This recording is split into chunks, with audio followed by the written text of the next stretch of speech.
YouTube channel SSLC social science പരീക്ഷയിൽ വരാവുന്നൊരു important ആയിട്ടുള്ള ചോദ്യമാണ് നാട്ടുരാജ്യങ്ങളുടെ സംയോജനവുമായി ബന്ധപ്പെട്ടൊരു ചോദ്യം. അപ്പോൾ അതിൽ നിന്ന് ഈ കരാറുകളെ പറ്റി നമ്മളൊന്ന് ജസ്റ്റ് നോക്കി വയ്ക്കുക. 2 മാർക്കിനോ മറ്റോ ചോദിച്ചാൽ നമുക്ക് എഴുതാനായിട്ട് സാധിക്കണം.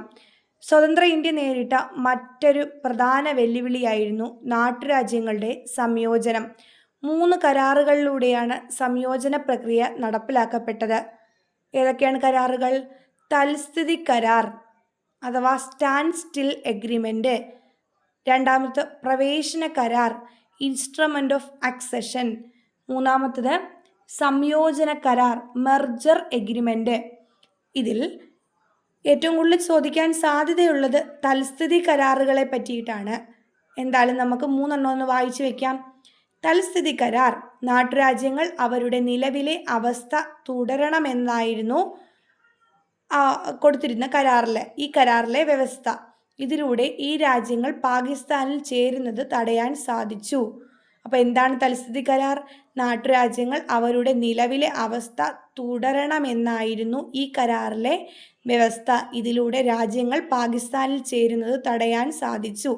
രണ്ടാമത്തെ പ്രവേശന കരാർ ഇൻസ്ട്രുമെൻ്റ് ഓഫ് അക്സഷൻ.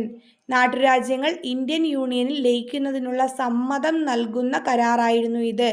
അതേസമയം ആന്തരിക സ്വയംഭരണത്തിനുള്ള അവകാശം ഇതുപ്രകാരം നാട്ടുരാജ്യങ്ങൾക്ക് അനുവദിച്ചു. 3 സംയോജന കരാർ. നാട്ടുരാജ്യങ്ങൾ പൂർണ്ണമായും ഇന്ത്യൻ യൂണിയനിൽ ചേരുന്നതിനുള്ള കരാറായിരുന്നു ഇത്. ഈ കരാർ പ്രകാരം സ്വയംഭരണാവകാശം ഇല്ലാതാകുന്നു. സ്വാതന്ത്ര്യലബ്ധിക്കു ശേഷം ഒരു താൽക്കാലിക സർക്കാരായിരുന്നു ഇന്ത്യയിൽ ഭരണം നടത്തിയിരുന്നത്.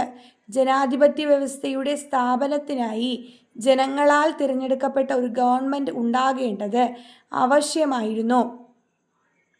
ആ ആവശ്യപ്രകാരം സ്വതന്ത്രവും നീതിയുക്തവുമായ തിരഞ്ഞെടുപ്പ് ആവശ്യമായി വന്നു.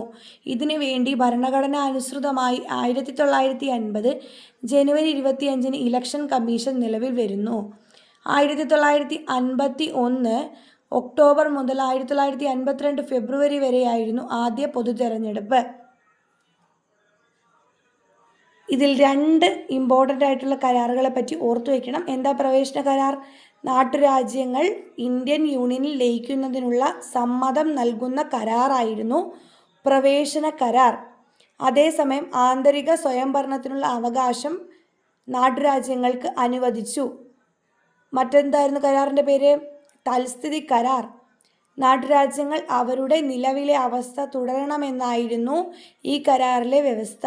ഇതിലൂടെ ഈ രാജ്യങ്ങൾ പാകിസ്ഥാനിൽ ചേരുന്നത് തടയാൻ സാധിച്ചു. ഇത് കൃത്യമായിട്ട് ഓർത്തു വയ്ക്കുക. പിന്നെ സംയോജന കരാറാകുമ്പോഴോ നാട്ടുരാജ്യങ്ങൾ പൂർണ്ണമായും ഇന്ത്യൻ യൂണിയനിൽ ചേരുന്നതിനുള്ള കരാറായിരുന്നു ഇത്. ഈ കരാർ പ്രകാരം സ്വയംഭരണാവകാശം ഇല്ലാതാകുന്നു. ഈ 3 കരാറുകളിലൂടെയാണ് സ്വതന്ത്ര ഇന്ത്യ നേരിട്ട വെല്ലുവിളിയായിട്ടുള്ള നാട്ടുരാജ്യങ്ങളുടെ സംയോജനം എന്നത് നടപ്പിലാക്കിയത്. ഈ സംയോജന പ്രക്രിയ ഏറ്റവും ഇമ്പോർട്ടൻ്റ് ആണ്. മറക്കാതെ പഠിച്ചു വയ്ക്കുക. താങ്ക്